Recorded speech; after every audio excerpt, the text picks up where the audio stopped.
Got motherfucking Mr. Ballin on this goddamn good ass Sunday. We got 18 minutes, bro. I ain't got too much to say, too much shit, son.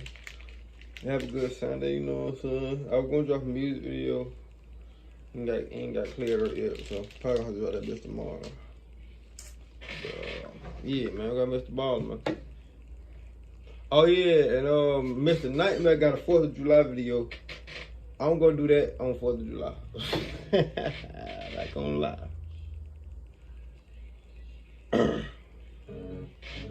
Just after midnight on March 9th, 1947, a man slipped out the front door of his 4-story brownstone mansion on New York City's iconic 5th Avenue. The man was named Langley Collier. He was 61 years old, and he was a trained engineer. He was a very famous concert pianist, and he was very wealthy. But he didn't dress like he was wealthy. This night, Langley was going for an 8-mile walk to the south to Brooklyn, New York, where he was going to pick up a very specific thing that he needed for his older brother Homer, who was currently laid up in bed on the 2nd floor of the mansion. It was a freezing cold night, and so as Langley walked along the road, he flipped up his collar of his very shabby wool coat that was held together by safety pins. Nowadays, Langley felt like the only time he was safe going outside was at night, because at nighttime he could kind of hide from the prying eyes of his neighbors or police officers or really anyone. It was the one time he could basically be invisible.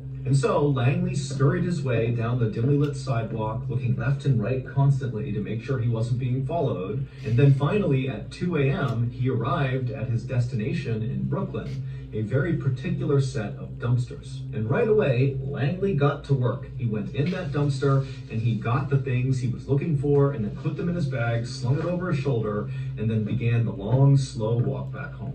Several weeks later, on March 21st, the phone rang inside the police station near where the Collier brothers lived. And so a sergeant picked up the phone, and on the other line was a guy who called himself Charles Smith, and in a very gruff voice, he told the sergeant that there was a dead body in the Collier brothers' mansion. Now, while of course this was a huge tip, the sergeant was skeptical because the police were aware of the fact that there were lots of rumors floating around about the Collier brothers. They were very eccentric. I mean, Langley's going out at night with a bag over his shoulder and going to look at dumpsters in Brooklyn. I mean, they were also kind of reclusive, and the windows outside of their mansion were boarded up with wood and metal. And so people were kind of on edge about the Collier brothers, and periodically, when they heard rumors about them, they would call the police and report it. And so the police were used to getting these rumor calls, going and checking it out, only to discover that they were not true. And so this sergeant said to Charles Smith, well, how do you know there's a dead body inside the mansion? But the caller simply didn't answer and hung up. And so because the sergeant did not necessarily believe this was a credible tip, instead of sending an entire investigative team to the mansion to check out this dead body, he asked a single police officer to, when he had time, make his way over and basically do a wellness check on the Collier brothers. And so later that day, this one lone police officer showed up to the Collier brothers' mansion. He got out of his cruiser and he just stopped and looked at the brownstone mansion. Even though it was every bit a mansion, it was not in good condition. All the windows were boarded up with wood and metal, and the glass behind them was all shattered. There was newspapers coming out of the broken windows like they had been jammed up against the inside of the windows. There was all this furniture and wooden crates and just junk piled up outside the front of the property. I mean, the place looked kind of dilapidated, and he was shocked that anybody lived in here to begin with. But the Collier family were not normal people. Langley and Homer's dad was a doctor, and he would take home pieces of real people, like parts and organs and that kind of thing, and he would put them in glass jars and put them on display all over the house. Their dad also always canoed to work, which meant walking out of the mansion with a canoe on his shoulder, walking to East River, canoeing his way in his fancy doctor clothes all the way until he got off, and then carrying bringing the canoe to his office building. As for Langley and Homer's mother, she was the first cousin of their dad, and she also kicked their dad out of the house when he tried to convert their entire house into a sanatorium, which is kind of like a cross between a hospital and a resort for people who are recovering from tuberculosis. And so the brothers had grown up in this very odd family, and while they were totally brilliant, they were also very eccentric. Homer, the older brother, was a literal genius who was accepted to study law at the highly prestigious Ivy League University, Columbia, at the age of 14. Langley, who was 5 years younger than Homer, also graduated from Columbia, where he got 2 degrees, one in engineering and one in chemistry. Not gonna lie, I don't know if you did or not, but that's one ugly motherfucker.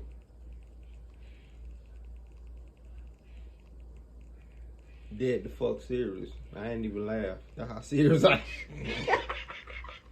That nigga look like goddamn Langley wasn't just an accomplished scientist. I'm testing something else. I think that headline. In fact, he was such a talented pianist that he actually performed shows at New York's legendary Carnegie Hall. But despite their incredible achievements and their huge wealth, Homer and Langley never got married. And over time, after the death of their parents, Homer and Langley became more and more reclusive inside of this mansion. And then in 1933, so 14 years before this lone police officer had arrived at the Collier brothers' mansion to investigate a dead body, Homer Collier had had a stroke and went completely blind. He was only 55 at the time, and really he was at the height of his career, but he was forced to quit his law practice. As for Langley, even though he was very successfully selling pianos and playing these incredible shows at Carnegie Hall, he too had to give up what he was doing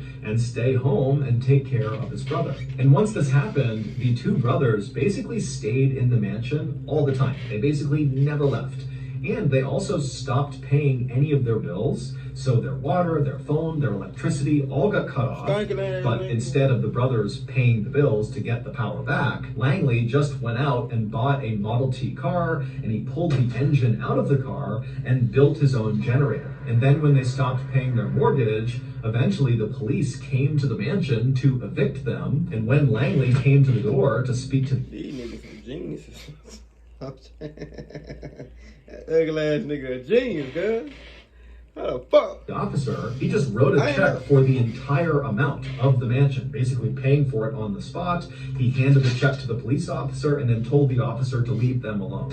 And so fast forward back to March 21st, 1947, and this lone police officer, after staring up at this dilapidated mansion, finally walked forward and climbed over all the furniture and junk that was all out front, and he literally climbed his way up the front steps to the front door, where he began pounding on it. But after a while, no one came to the door, and the officer couldn't hear anything inside. Now, because this officer was here to investigate a dead body, no matter how uncredible the claim, the officer knew he really needed to get inside and have a look around. And so he decided he would try to break in the front door. And so after knocking a few more times, just to make sure really no one was there, the officer called out and said, "I'm coming in," and then began pounding with his shoulder against the door. And pretty quickly, the door gave way. But it only opened a few inches. And so the officer tried to fit through it, but he was too big, he couldn't fit. This nigga didn't get no warrant. Why you trying to kill them folk down there? Unless it's different up there in New York. But he was able to look into the crack, and he saw there was this huge man-made wall that was basically positioned right inside of the mansion, blocking the front door from opening more than a couple of inches. And so as the officer was thinking about why there would be this wall here, he began to smell this terrible smell coming out of the mansion. And at that point, the officer thought, okay, there could be a dead body in here. I don't know what's going on. And so he called for backup. When backup arrived, the group of officers attempted to smash the front door in together, all 7 of them, ramming against this door, but they could not break down the man-made wall inside. And so ultimately, the police got a ladder and they lined it up on the side of the property, and one of the officers was able to climb up to the 2nd floor, break a window, and climb it that way. And you know how strong 7 officers is? Strong, my guy. They had to reinforce that motherfucker, 'cause boy, I've been through some shit in my day. 7 cars. Them a lot of motherfuckers. Do your homework. Once the police all made their way into the second floor of this mansion, they realized very quickly that the tip Charles Smith had given had been correct. There was a dead body inside of this mansion. It was Homer Collier, the older brother. He was seated in a chair in this alcove on the second floor. He only had on this ragged bathrobe, and he was kind of slouched forward with his head resting on his knee with all these orange peels all around him. The coroner would ultimately determine that Homer likely had been dead for about 10 hours. As for Langley Collier, despite looking around the mansion for him, they couldn't find him. It was like he had just vanished into thin air. And so pretty quickly, the police became suspicious of Langley because they couldn't find him. And they began to think, maybe he had something to do with his brother's death, and that's why he's not here now. In fact, maybe it was Langley who called in the tip as Charles Smith out on the road somewhere after he'd run away. So the police posted an officer at the Collier brothers' mansion. Basically, his job was to stay there in case Langley came back at any time. He could be detained.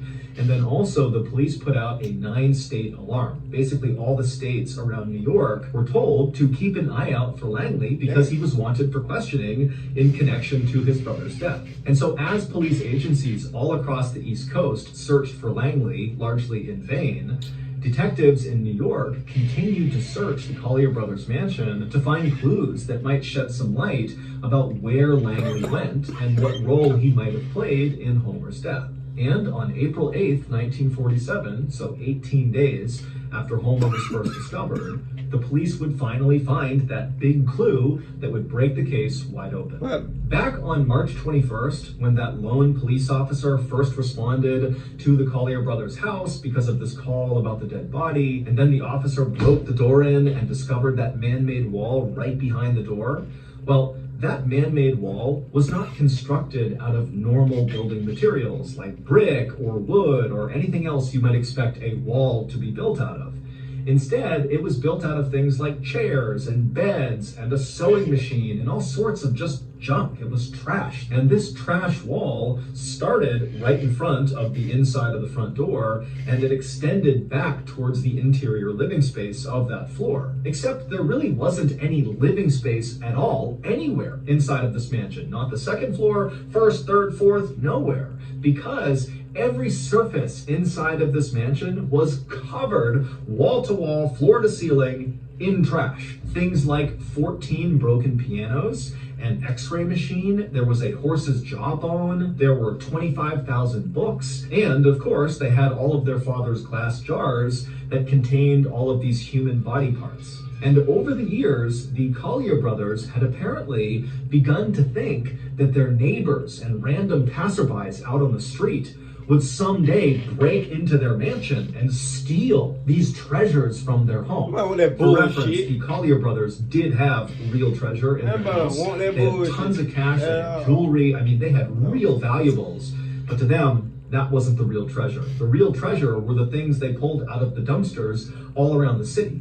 And so that was the stuff they were worried about getting stolen from random people outside. And so they had begun fortifying the inside of this mansion to protect themselves when inevitably these people began breaking in. And so basically the inside of their mansion had not just been turned into a big trash pile, but instead they had created all these sophisticated tunnels through all the trash that was everywhere, and lining these tunnels and all these special alleyways they had built were real booby traps. And it was when the police were inspecting one of these tunnels with booby traps in it that they discovered the big clue that broke the case wide open. Based on that big clue, here is the leading theory about what happened to Homer and Langley Collier. Back on March 9th, 1947, so the night that Langley had snuck out the front door in the middle of the night with his shabby clothes on and headed to Brooklyn where he went dumpster diving, well, he wasn't just dumpster diving to find new treasures to bring back to the mansion to stuff inside. Instead, he was actually looking for something really specific for his brother. He was looking for oranges, like the fruit.